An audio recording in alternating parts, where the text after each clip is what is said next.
In this video, I would like to talk about a way that color can be detected without using pigments. In fact, it uses refraction and reflection simultaneously and wave interference, constructive and destructive interference.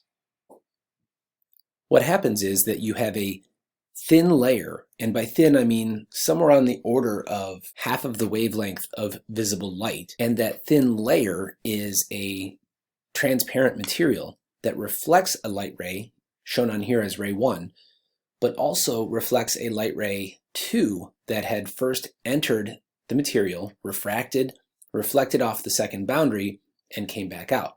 What's not shown in this picture is that some of this incident light probably also refracted into material 3. The key is that material 2 here needs to be a thin layer, and the reflection rays 1 and 2 interfere with each other on the way to your eye. Here is an animation of how that might work. At a layer that is 250 nanometers thick, some green light would reflect off the front of the layer and some off the back. Here's an animation of how that would work. Some green light reflects off the front of this layer and some off of the back, and when they exit, they are out of phase. They constructively interfere and cancel each other out. Red light and blue light reflecting off of the front of this layer do not have that same problem, because any red light and blue light that made it through this layer would reflect off of this surface and come back out, not perfectly out of phase. The green light is what is affected because 250 nanometers is half of the wavelength of that green light.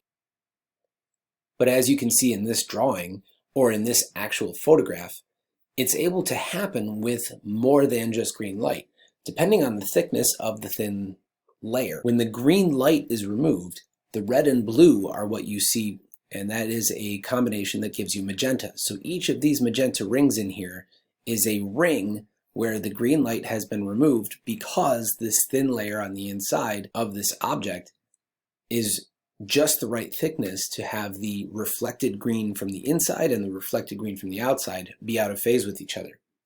However, when there is a thickness of about 200 nanometers, that would be the appropriate thickness to remove the blue light, leaving only the red and the green, and you would see that as yellow rings. There are also cyan rings where the red light has been removed, and that would be somewhere on the range of 350 nanometers or so. So the different thicknesses of that thin film provide a subtraction of part of the visible spectrum. Because these are very thin surfaces, these thin surfaces can occur on very flexible materials, and that's how we get iridescence.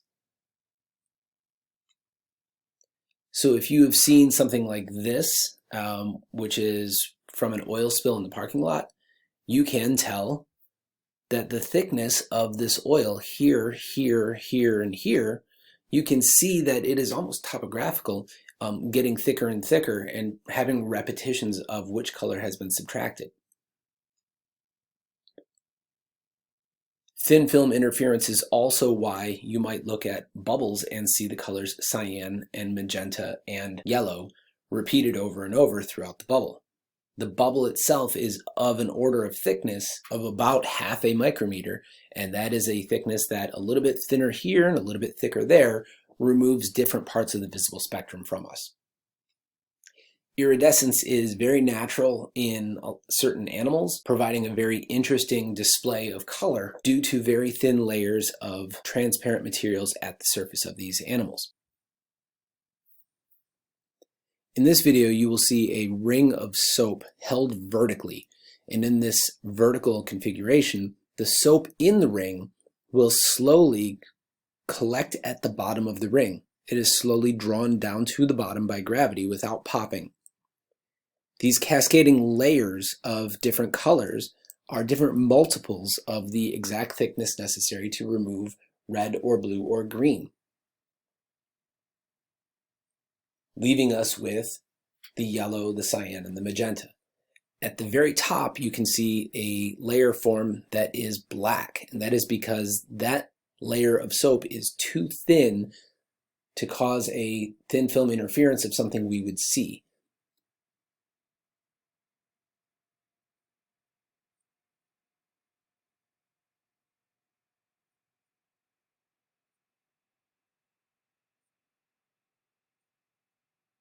So at the very top, it is still doing thin film interference. It's just that it is some ultraviolet color that we're not able to detect with our eyes.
Eventually, it gets so thin that the soap does pop.